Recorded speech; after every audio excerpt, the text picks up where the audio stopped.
자, 여러분 안녕하세요. 오늘은 이제 총담관 결석이라는 거에 대해서 살펴보도록 하겠습니다. 오늘은 좀 전체적으로 설명을 드리는 시간을 갖도록 하겠습니다. 자, 총담관이란 게 뭐냐면 담관입니다. 담관. 여기가 이제 쓸개고 여기가 이제 담관이죠. 담관이 이렇게 쭉 내려와가지고 여기가 이제 간이에요. 그래서 이제 뭐 하는 거냐면은 간에서 이제 담즙을 만들죠. 그럼 담즙을 담관을 통해서 내려보내서 쓸개에 저장해 놨다가 필요할 때 이렇게 내려보내서 우리 몸의 지방 소화를 돕습니다. 이게 이제 담즙이 하는 일인데, 이 총담관 결석이라는 건 뭐냐면 이 내려가는 길 여기에 이제 돌이 있는 거예요. 이렇게 돌이 이렇게 있어가지고 못 내려가게 막는 거죠. 여기 만약에 있으면 이게 이제 담석이고요. 여기 이제 있으면 요걸 총담관 결석이라고 합니다.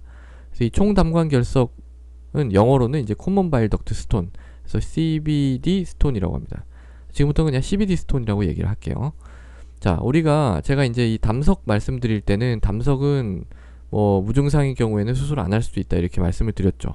근데 총담관 결석은 그렇지 않습니다. 이거는 빼야 돼요. 무조건 빼야 되는 겁니다. 무증상이더라도 빼야 됩니다. 왜 그러냐면은 이걸 안 빼면 이게 이제 문제를 일으킬 확률이 굉장히 높아요. 그러니까 담관염이 오거나 췌장염이 오거나 할 확률이 꽤 높습니다. 이렇게 되면 이제 이게 폐혈증, 폐혈성 쇼크로 가기 때문에 사망에까지 이를 수 있는 굉장히 심각한 상태입니다. 그래서 이제 이거랑 위치만 다를 뿐인데 의사가 느끼는 심각도는 굉장히 많이 다릅니다. 그래서 굉장히 조심해야 되는 그런 병입니다. 그래서 요거를 이제 어떻게 돌이 있는지를 알 수가 있을까요? 요거를 이제 돌이 있는지를 알아야 우리가 뭐 빼든지 뭐 치료를 하든지 할 텐데요. 이 돌이 있는지 아는 방법은요, CT나 MRCP나 ERCP나 요 이제 뭐 세 개, 그러니까 주로 이제 영상 검사죠. 요건 거는 영상 검사를 해서 진단합니다. 여기 이제 돌이 있는 걸 발견을 해야 될 테니까. 근데 조심해야 될 거는 이 CT를 시행할 때는 조영제를 쓰지 않은 그런 프리 콘트라스트, 조영제를 쓰기 전이란 뜻인데요. 조영제를 쓰기 전 CT가 반드시 있어야 됩니다. 왜냐면 이게 조영제를 써버리면은 이런 데가 이제 조용이 되면서 이게 좀 잘 구분이 안 될 수도 있고요. 또 어떤 덩어리 같은 게 있을 때 있다고 하면 뭐 그런 거랑 돌이랑 이게 뭔지 좀 잘 감별이 안 될 수도 있기 때문에 CT는 반드시 조영제를 쓰기 전, 조영제 없이 찍은 CT가 있어야 된다라는 걸 알고 계시면 되고요. 그리고 이제 MRCP라고 하는 건 MRI인데 마찬가지로 이제 조영제를 쓰지 않고 이 담도계랑 이제 췌관까지를 잘 볼 수 있도록 디자인된 그런 MRI를 뜻합니다. 근데 이제 MRI 굉장히 이게 해상도가 좋아요. 해상도가 좋기 때문에 이걸로 대부분은 좀 진단이 되고요. 이게 이제 돌 말고도 이제 모래알처럼 생긴 그런 슬러지 같은 게 있을 수도 있어요. 그러니까 요런 돌이 아니고 이렇게 모래알처럼 요런 것도 발견을 할 수가 있습니다. MRCP로. 근데 이제 단점은 뭐냐면 이게 이제 그러니까 공기가 있을 때 이게 좀 디텍션이 굉장히 힘들거든요. 그래서 뭐 우리가 이제 시술하면 요런 데 절개하고 뭐 이제 그렇기 때문에 공기가 들어갈 수가 있어요. 그래서 그럴 때는 이게 돌이랑 좀 감별이 안 될 수가 있다 라는 거고요. 근데 이제 궁극적으로는 우리가 ERCP를 해야 되거든요. 돌 꺼내야 되니까. 그래서 ERCP라는 게 뭐냐면은 특수 내시경이에요. 그냥 일반 위내시경이 아니라 특수 내시경이 이렇게 들어갑니다. 그래서 위나 뭐 이런 데를 보는 게 아니라 이렇게 쭉 들어가서 옆을 딱 봐요. 옆을 딱 봐가지고 이쪽으로 이제 또 관을 넣어가지고 뭔가 조작을 할 수 있는 그런 이제 내시경이에요. 이건 이제 굉장히 고도로 훈련된 그런 이 전문 의사만이 할 수가 있는 그런 시술입니다. 그래서 이제 ERCP를 해가지고 여기 이제 돌을 빼내야 되기 때문에 먼저 이제 여기다가 이제 조영제를 확 놓거든요. 조영제를 쏘면은 이렇게 조영제가 차는데 이렇게 차는데 요 부분 안 찬다. 그러면 이 부분에 뭐 그 돌이 있는 거니까 그 쉽게 알 수가 있는 거죠. 진단할 수가 있는데 그렇게 얘기하면 그냥 ERCP 해가지고 그냥 이 돌 뭐 진단도 하고 동시에 이제 돌도 꺼내고 하면 좋지 않느냐 이렇게 이제 생각을 할 수가 있거든요. 그런데 그렇지는 않아요. 왜냐면 이게 굉장히 침습적입니다. 이게 쉬운 시술이 아니에요. 굉장히 준비가 많이 필요하고 또 이제 환자분도 좀 많이 힘들어 하실 수도 있고 또 자세가 좀 다르거든요. 근데 그것뿐만이 아니라 이게 위험성이 있어요. 제가 여기다가 이렇게 놓고 조영제 같은 거 쏜다고 했죠. 여기에 뭔가 조작을 가하는 게 굉장히 위험한 거예요. 이게 민감한 부위입니다. 이게 잘못하다 보면은 어떤 췌장염 같은 게 생길 수가 있어요. 합병증으로. 췌장염. 췌장염은 굉장히 위험하죠.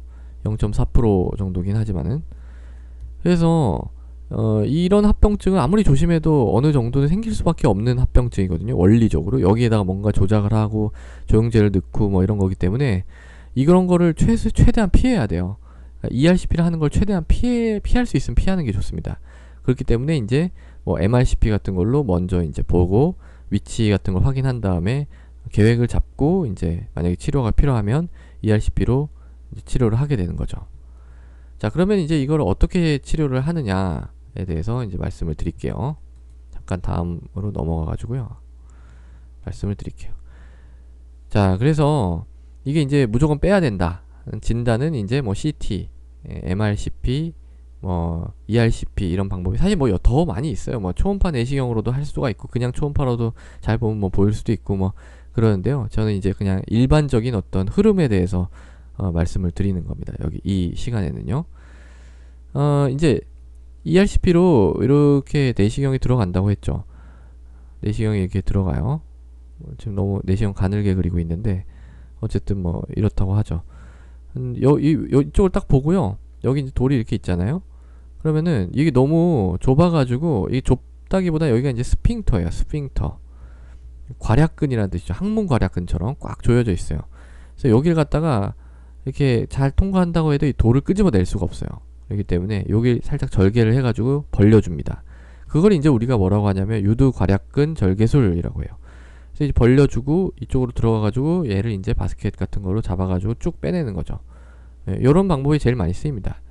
근데 이제 이걸 절개를 하는 그런 과정에서 피가 날 수가 있거든요. 근데 일반적으로는 뭐 크게 문제가 되지 않아요. 그런데 만약에 이제 응고장애가 있어서 무슨 출혈 경향, 뭐 출혈이 너무 많이 된다든지 뭐 이럴 위험이 너무 높은 사람들 같은 경우에는 이렇게 하지 않고요. 이제 풍선으로 여기를 넓혀가지고 이쪽에서 이제 풍선을 넣어가지고 풍선을 넓힌 다음에 쭉 당기면은 얘가 이제 빠져나올 거 아니에요. 뭐 어디 긁든지 뭐 해가지고 그렇게 빼내는 방법도 있어요.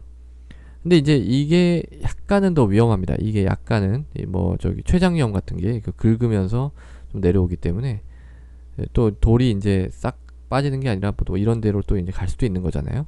췌장염 위험이 뭐 많지는 않지만 이 유두괄약근 절개술을 해가지고 뭐 하는 것보다는 조금 더 위험하지 않느냐 뭐 이런 얘기가 있어요.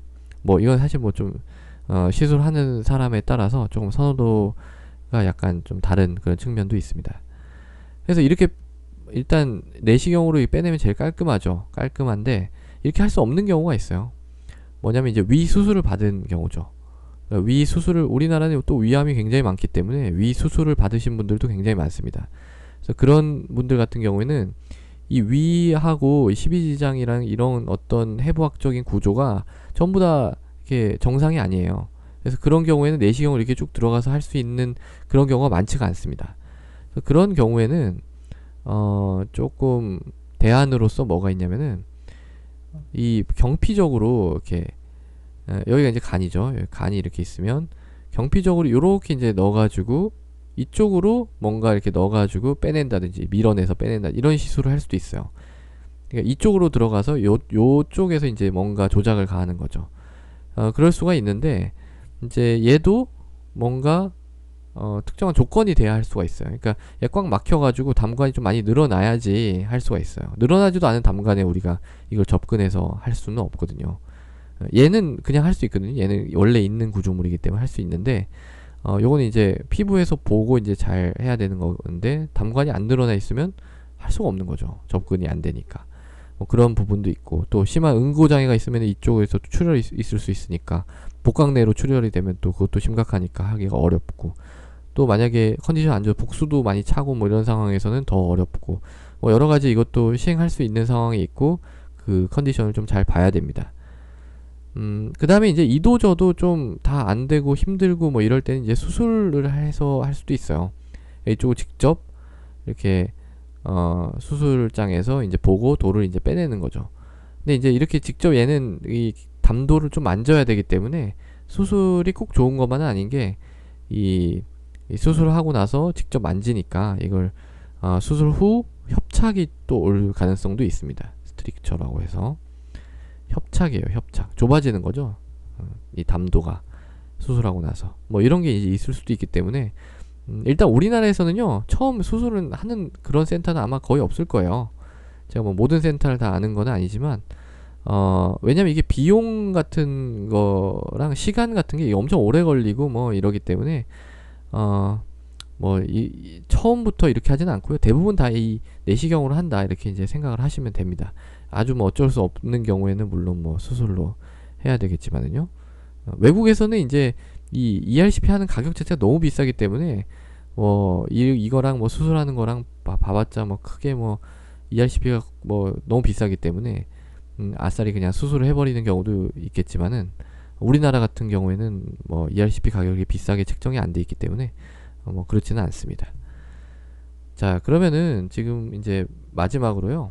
좀 특수한 어떤 먼저 항생제 먼저 설명을 드리고 이제 특수한 경우 말씀을 드리고 마무리를 하도록 하겠습니다. 그래서 항생제는 이럴 때 언제 쓰느냐? 이건 이제 담관염이 있을 때 쓰는 거죠. 그러니까 돌이 있고 얘가 염증을 일으켜서 요게 이제 염증, 여기가 담관이라 그랬죠? 그래서 여기에 있는 거를 우리가 담관염이라고 합니다.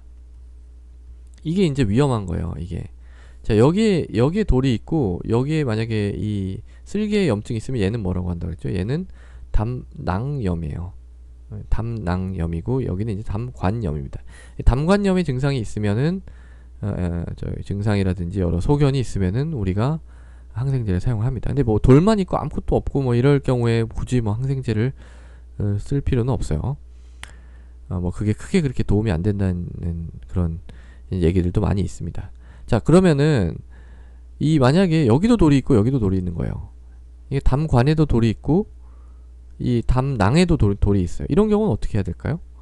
이런 경우는 이게 이제 약간 논란이 되는 부분입니다. 이 부분이 약간 논란이 돼요. 왜냐면 서구 같은 경우에서 이제 이런 가이드라인이 많이 개발이 돼서 서구 중심으로 돌아가는 경향이 있는데요.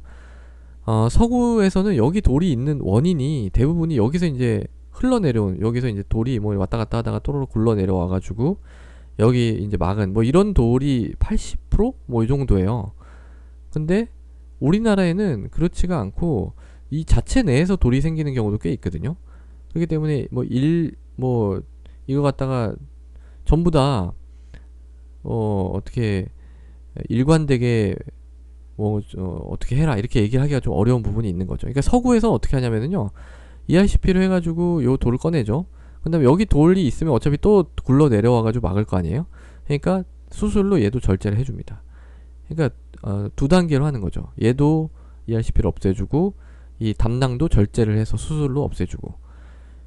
근데 사실 뭐 이렇게 하는 경우도 많아요, 우리나라에서. 근데 이제 우리나라에서 만약에 이렇게 했으면은요, 이걸 이제 없애주고 절제를 했으면 더 이상 여기에 이제 돌이 안 생겨야 되잖아요.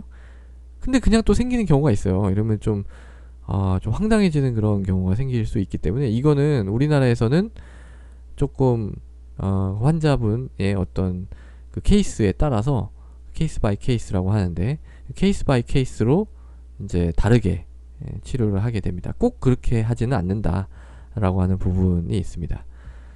그 다음에 이제 얘가 이쪽에 뭔가 문제를 일으키면 이 췌장염이 생기거든요. 이쪽에 이 췌장염도 굉장히 좀 심각한 병입니다. 그렇기 때문에 이런 췌장염 같은 경우에는 이 돌을 갖다가 우리가 꼭 빼줘야 되느냐 하는, 이것도 약간 논란이 있는 부분인데요. 돌을 빼주면은 도움은 되겠죠. 왜냐면 이 원인이 이제 돌로 뭐 여기 돌이 이제 여기 뭐 좀 자극하고 어쩌고 해가지고 여기 췌장염을 일으킨 거 아니에요? 그러니까 도움은 되는데 이미 이제 이게 췌장염이 일어난 상태에서 이거 하려고 하면 또 ERCP 해야 되는데, ERCP에 또 이 합병증이 또 췌장염이잖아요. 그러니까 이런 췌장염증이 이미 있는 상태에서 이걸 또 건드리는 게 과연 도움이 될까 해가지고 일단 현재로서는 이게 뭐 논란은 있지만 조금 이게 아주 담관염, 그러니까 여기에 염증이 있으면 이거는 빼줘야 돼요. 이 담관에. 이거 뭐 해결이 안 되는 거니까. 근데 그게 아니라 이제 이 담석에 의한 2차적으로 췌장염증이 이미 온 상태라면 뭐 그걸 해결하려고 다시 또 ERCP를 하는 거는 조금 더 생각을 해봐야 되지 않겠느냐, 뭐 요런 정도로 말씀을 드릴 수가 있을 것 같아요. 자, 그래서 오늘은 이제 총담관 결석에 대해서 좀 전체적으로 쭉 한번 살펴봤습니다. 감사합니다.